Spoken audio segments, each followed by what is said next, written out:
Hey, John. Hey, Eric. How you doing tonight? I'm doing just fine. Just fine. Peachy keen? Peachy keen. That's good. That's a good day.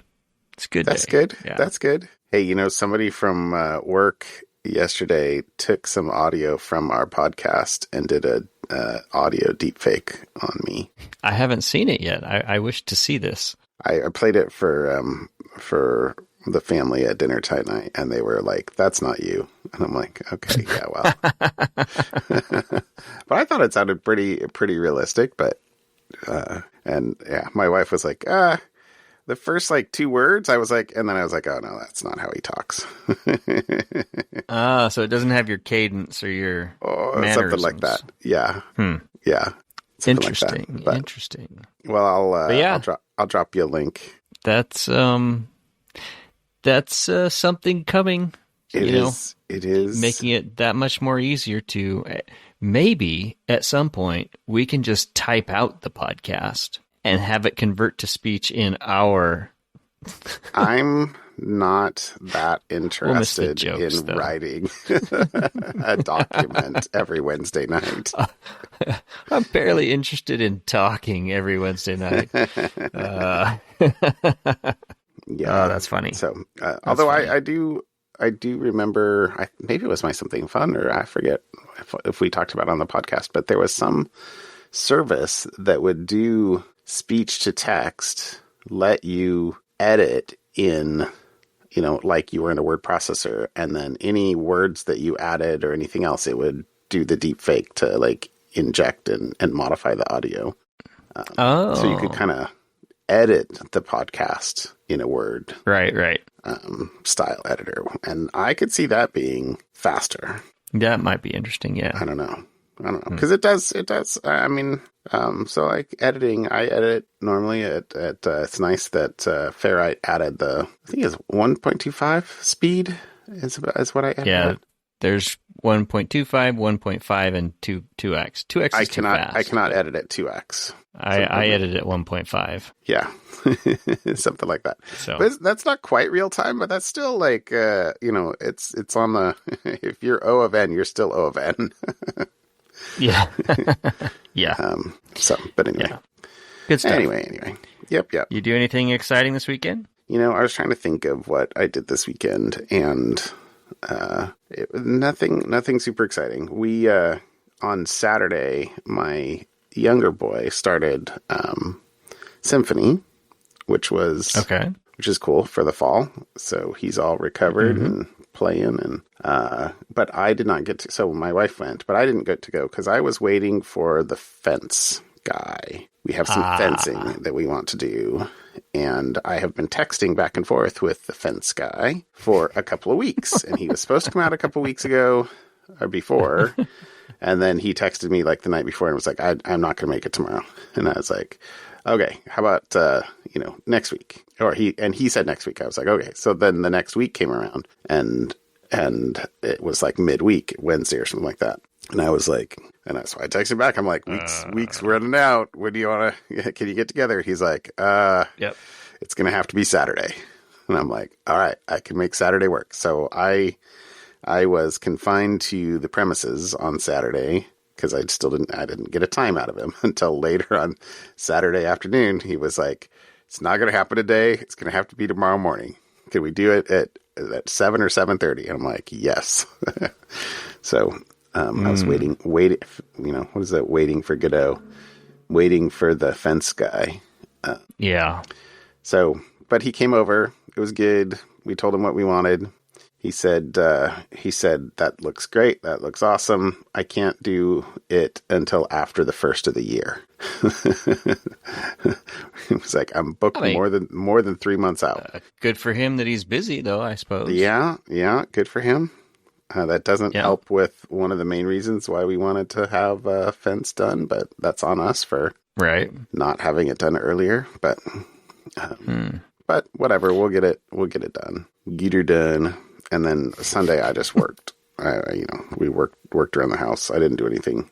Yeah. We went out for like lunch or something like that, or a feed store run. And I mostly mowed. I mowed everything. this weekend, which was good because it needed it. Okay. But, that's pretty much, I like my Bose noise canceling headphones, put on a book or podcast. Right. Get on the mower and just go. Okay. So, cool. Yeah. Cool. Everything's mowed, which is nice.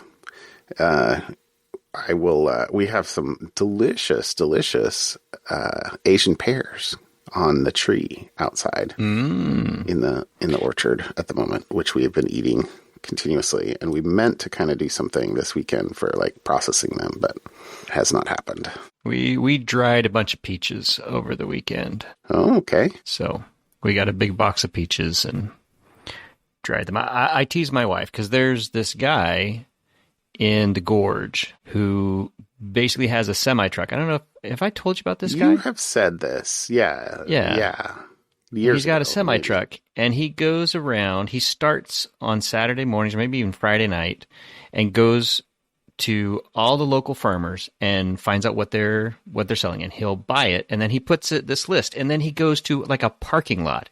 It's like, opening a trench coat saying, "Would you like to buy a watch?" That's what it feels like.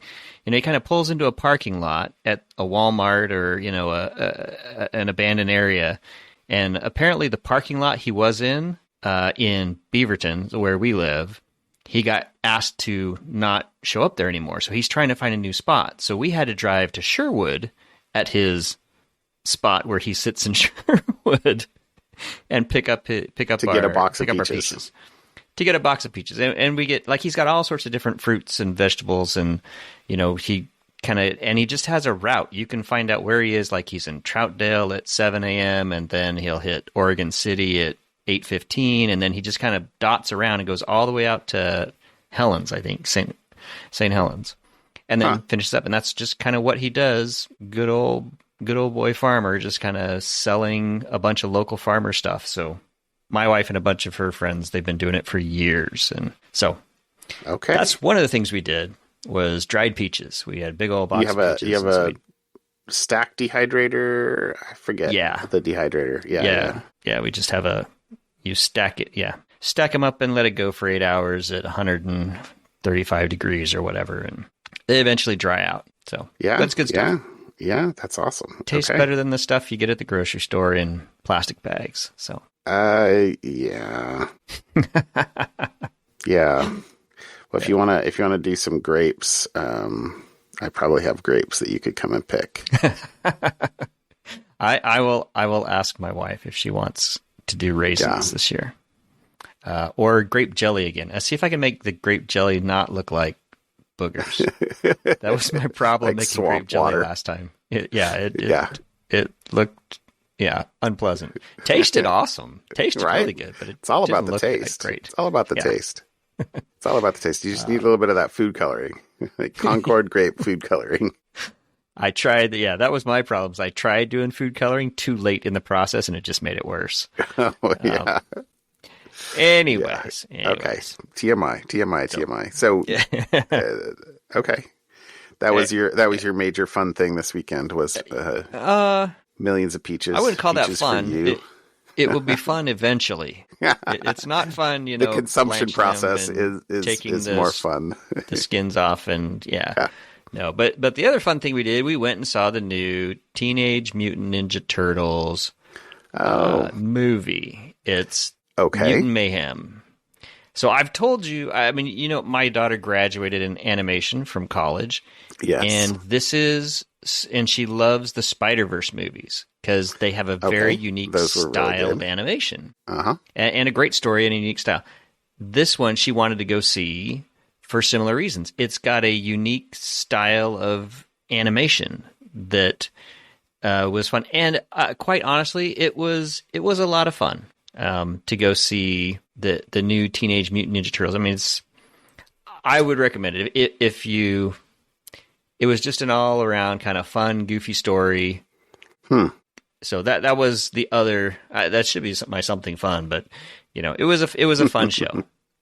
So that's the other thing we did this weekend was my daughter went for academic reasons. I went to be entertained, and it worked. I have to go for research. I have to go for research. It worked.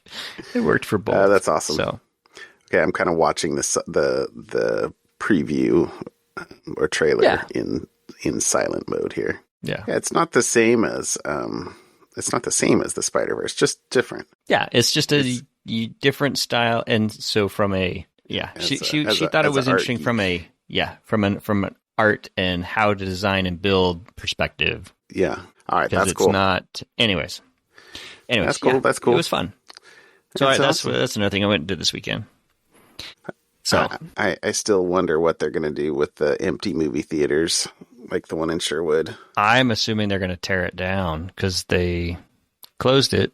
I don't know what goes in there. I don't know how you repurpose a movie theater into some other space. The space is not super fungible. No. Maybe someone will surprise me, but I don't know what they're going to do with that. I think when we were passing by there sometime this weekend. I think it was this weekend when my wife was like, she made a comment asking that question, and then also I think she had said some comments about, and I don't know where she got this, that they should turn malls into retirement homes for old people, like for Generation X. Like, yeah. What are you gonna do with all this heard real that. estate? So it's exactly. I think I've seen an article like a few years ago on it, because old people like to go and walk the malls. So, like my father-in-law, when he comes and visits, he'll go to the Washington Square Mall and walk the mall. And that's just something he enjoys doing. There you go. So yeah, sure. Turn those into, they have a food court. They've got all the things you need. Orange Julius, Annie's Orange pretzels. Julius. They got. That's right. And you turn, Sears into a bunch of cubes, bedrooms. I like the idea. All indoors. I think it's a great idea. All right. But yeah, I still don't know what you do with the movie theater. Yeah. All right. Well, what'd you bring me tonight for a topic?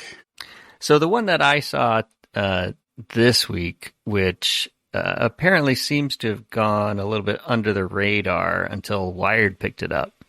It's a Wired article. So for years, and I'm kind of summarizing from the article, cybersecurity defenders and advocates have called for a kind of Geneva Convention for cyberwar, international laws that would create clear consequences for anyone hacking civilian critical infrastructure like power grids, banks, and hospitals. Now, the lead prosecutor of the International Criminal Court at The Hague has made it clear that he intends to enforce those consequences, and no new Geneva Convention is required. Instead, he has explicitly stated for the first time that The Hague will investigate and prosecute any hacking crimes that violate existing international law, just as it does for war crimes committed in the physical world. So it's an interesting idea, and it comes around. I think we've talked about this in the past. When you do a ransomware attack against a hospital, it has physical ramifications. People die if we had things, power goes out. A couple of years ago, the first suspected death caused by ransomware was in Germany, I want to say. Yeah, it sounds about right. A hospital. Absolutely. So they're starting to look at this as another thing to go dig into. And so it kind of goes into a lot more detail. It never mentions, at least the article that was released by the International Criminal Court's lead prosecutor, Karim Khan, has not specifically called out Russia and Ukraine, but that's what a lot of people are thinking of around this, because Russia has been using a lot of cyber attacks against Ukraine and against Ukraine's civilian infrastructure, power grids, hospitals, et cetera, et cetera. And so it is looking at those as well as collecting other evidence of, I would say, traditional war crimes that it normally prosecutes, crimes against humanity. It's looking at adding cybercrime events to its list of things it will prosecute. So we'll see how that plays out, because I guess in the past, the idea was, hey, we need to have a new kind of Geneva Convention, and the ICC, the International Criminal Court, kind of stood up and said, no, we don't. We can do that. And we'll see. That's the next test is, can they actually do it? Because now it'll be challenged in international court, I'm sure, by someone who gets prosecuted by it. Yeah. And we'll see if that plays out. So that's what I saw. It's cyber war crimes now can be prosecuted, or at least there will attempt to be prosecuted in the International Criminal Court, along with genocide and other crimes against humanity. Yeah, no, it'll be interesting to see how the appeals. I to be honest, I have no idea how the ICC works, International Criminal Court. Yeah, me either. I don't know. What is the Rome statute? Did it go into more detail on that? No. Yeah, I see. Left homework to the listener. Homework left to the. It just listener. says it's the treaty that defines the court's authority to prosecute illegal acts, including war crimes. But okay, interesting. Okay, well, good to know. Oh, it's hard to believe that it's been so long since Russia invaded Ukraine, and yeah, it's just kind of how much slogging on. Yeah. All right. So my article could probably have been a follow-up, but I wanted to get a little bit more time to it. Okay. Because we talked about the Microsoft hack that exposed government emails a couple months ago. I think it was. And magically logging became cheaper. Like yeah, exactly. That was one of the follow-ups. Was like, oh, okay, so maybe other people should get extra logging too. Yeah. In addition to, the government who pays Microsoft some big bucks. But so Microsoft released a blog post this week that had more details about how the key was stolen, because that was kind of one of the big open questions. Right. Yeah. A couple of months ago is they did what? And in order for that to happen, they must have had the key. How did that happen? So, there's not a complete set of answers in here. There's still some speculation, ironically, because they don't have logs that go back that far in one way. But so it says, so Microsoft said that in April of 2021, so that was nearly a year before this particular thing came to light, at least, a system used as part of the consumer key signing process crashed. So generated, I'm sure, a crash dump. And that the crash produced a snapshot image of the system for later analysis. And that included in the dump the consumer key signing. Let's see. It says the consumer key signing system is kept in a highly isolated and restricted environment where internet access is blocked to defend against a range of cyberattacks.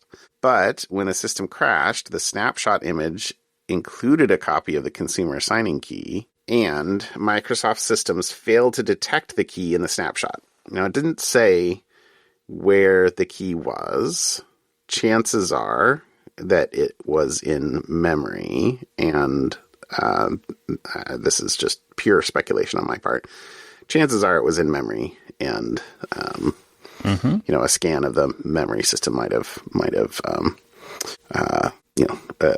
exposed revealed the key.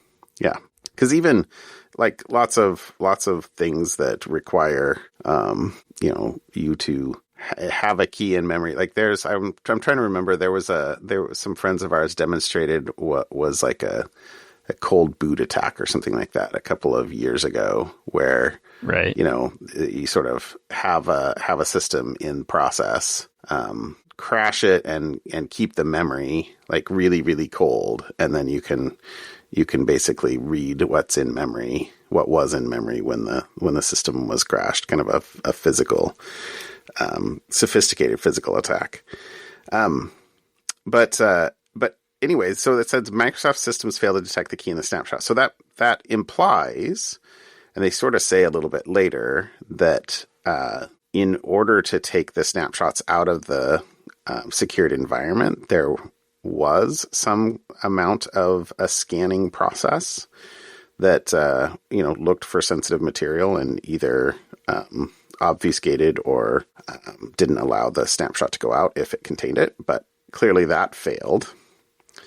So, because the next thing it says is that at some point after the snapshot image, at some point after that, the snapshot image was moved to Microsoft's corporate network. So now it's a network that has internet access. And in April of 21, and that the Storm 0558, that was who their threat actor group, what they called, were able to successfully compromise a Microsoft engineer's corporate account who had access to the debugging environment where the snapshot image was stored. So, and this is where it says Microsoft said it can't be completely certain this was how the key was stolen because, quote, we don't have logs with specific evidence of this exfiltration. Because it was in April of 21, 2 years ago. Right. Why is that key, like, the signing key is still able to sign? Maybe the keys need to be rotated a little more frequently, too. But anyway, that's a little bit of another tangent. But it was, quote, the most probable mechanism by which the actor acquired the key. So secure environment, crash, can't debug in a secure environment, pull a crash dump out, fail to detect sensitive material in there. Now the crash dump is in another environment. They do say that it's in a, quote, debugging environment, not that it was necessarily stored on the engineer's system, but that it was an environment that they had access to. So the next thing was that they don't know exactly, or they didn't say exactly how the engineer was hacked or got it, was compromised. But it says Jeff Jones, senior director at Microsoft, told TechCrunch that the engineer's account was compromised using, quote, token stealing malware, but declined to comment further. So, two-factor is only so good when you get a bearer token that is now good for, 2 hours, 5 hours, 6 hours, 24 hours, and or Facebook right forever. because logging in is a hurdle that should not be done in some social media accounts, evidently. But let's see. So, that's often, that's a target, right? For lots of malware will look in your, browser files and look for bearer tokens, etc. Let's see. The next thing I pulled out, it was really just kind of the summary, which is largely that even though Microsoft has basically infinite money and complexity and had a good on paper system to both, protect from major threats, it still can be compromised. And it's not clear that that this was a targeted attack in the sense that this was what they were looking for, or they just happened to find something of interest, get onto somebody's machine, find out they can have access to, shared drive or something like that, et cetera, and then just sort of luck into a credential that has so much power. But the quote is, so here's the thing. It says, whether Storm 0558 knew it would find the keys to Microsoft's email kingdom when it hacked the company's network, or was pure chance and sheer timing, it's a stark reminder that cyber criminals often only need to be successful once. It's a very asymmetric problem. And then the sort of final line I pulled out, which I appreciated, is it's both possible to be impressed by the security of a bank's vault and still acknowledge the efforts by the robbers who stealthily stole the loot inside. It's good on Microsoft, though, also, for just disclosing so much data.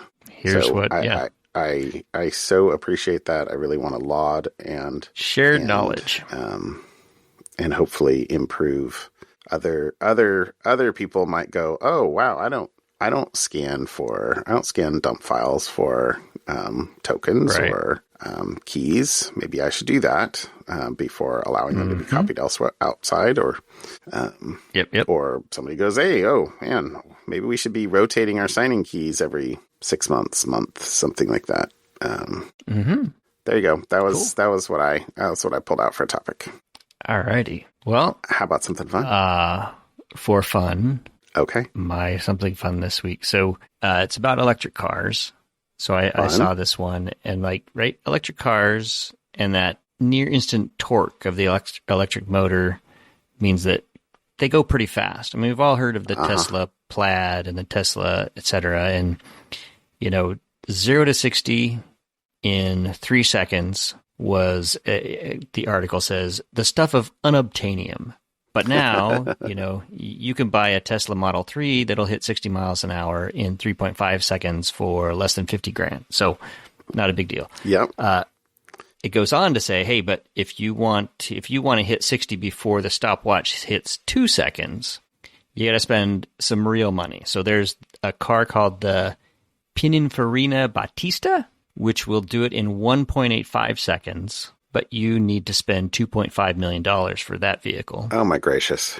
And then there's another one, the Rimac Nevera, that did it in 1.74 seconds, which is a bargain at only $2 million.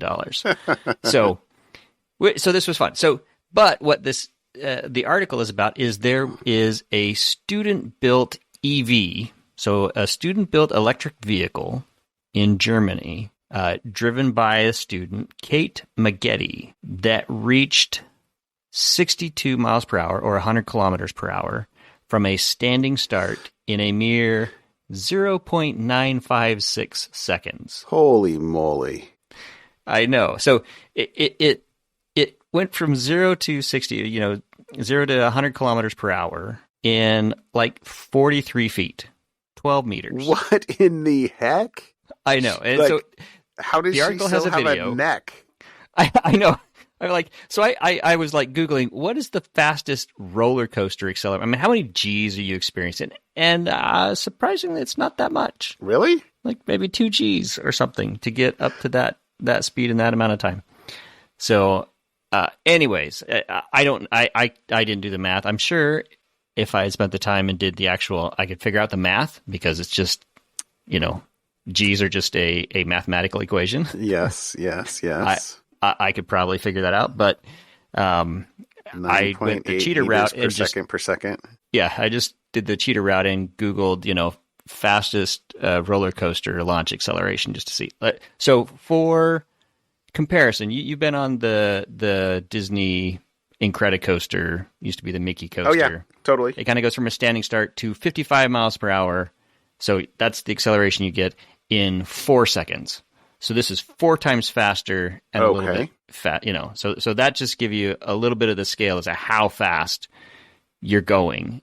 And then if you watch the video, the article comes with a video. You watch the video, and to be honest, it doesn't look that fast because it's so short a runway. It's just whoop, and you're done. You snap your fingers, and you've gone from 0 to 60, and now you're slowing down. That is insane. So, anyways, I thought it was fun because it was a student-built EV that they did for, I'm assuming this is I didn't read into it, but it's a college effort, for college. Hey, we're going to go build an EV, an electric vehicle, and it looks kind of funny. It's a small little thing, so it's, anyways. Yeah, it's not a full-on car. No, it's not a car like some others, but still, that's kind of fun that a bunch of students That's pretty awesome. Hold my beer. Yeah. Hold my beer. Okay, so I might have a nice transition for that, except I have another point, which is that I'm looking at your fastest launch accelerators, and that's awesome, because I actually have done at least one of those. The 7th on the top 10 fastest is at Knott's Berry Farm. Right. The accelerator. 1.6 Gs. 1.6 Gs, and that is an awesome roller coaster. I love that. So you've probably been closer. I have not been on that one. The only one I could think of was the Disney one. Yeah. Well, the other one at, have you been to Universal Studios in Florida? The Incredible Hulk. Yes. Roller coaster. But I did not do that ride. It it takes off. Okay. It's not accelerator, so clearly it's not on this list. But I would not be shocked if it was top, say, 25. I guess I don't know how dense they get in there, but it's pretty big. Okay. The Incredicoaster was good though too. So my transition from Hold My Beer is my something fun today is about the oh crap, what's the bottle flip challenge where you have to try and throw a half full water bottle and have it land flip it so it stands on its bottom. So as all scientific progress happens, somebody's child did that to a physicist. Or a physicist's child showed them this game, and the physicist says, we should study how that works. so it says fluid dynamics. Exactly right. I now know why Jon likes this article. Exactly right. You're getting to your fluid dynamics roots. Getting to my roots. That's right. So if this experiment sounds like something out of a social media challenge, that's because it is. Pablo Gutierrez, physicist studying fluid dynamics at Chile's O'Higgins University, became interested in bouncing containers after his son showed him the viral bottle flip challenge. So the physicists and their research team glued halves of rubber balls to the bottle's bottom to enhance bounce, and they built a contraption that could spin and drop bottles with scientific precision and a high-speed camera that captured the drops at 2,000 frames per second. So, and evidently, so I'm not close to this, but evidently, people who are good at this, spin the water, get the water spinning and then flip it to kind of help. Yeah. Presumably that was part of this. Okay. And, because they have shown how and why that actually helps, because, and I didn't pull out the image, but if you look at the article, there's an image that basically shows that when the water's spinning around the side, the water's kind of pushed to the outside, right? Centripetal force. Right. And then when it bounces on the bottom, all the water comes down, tries to aim at a point and fails, and creates a jet right up in the middle, which basically absorbs a whole bunch of the kinetic energy. That jet kind of absorbs the kinetic energy so it doesn't bounce as high. And if you were actually trying to flip them, it would mean that you have a better chance of sort of sticking the landing. So it says it makes it feel a little bit like a country fair sneaky way of doing things. Now, if you spin the bottle in the water, and then you flip it, you get it, but exactly someone who pays their dollar for the ring toss. I don't know those the cane where you pull the bottle. The state fair games. State fair. They've all got they're all rigged. Flip the rig. Yeah, they're all rigged of some sort. Yes, exactly right. So that's nice. Cool. It says, let's see, most of the bottle's momentum gets redirected into this vertical jet rather than the bounce, dampening the impact and explaining why swirled bottles tend to stick their landings when flipped. There you go. Huh. So there you go. Okay. So if you ever want to do that, spin your water. I just would like to say physics for the win.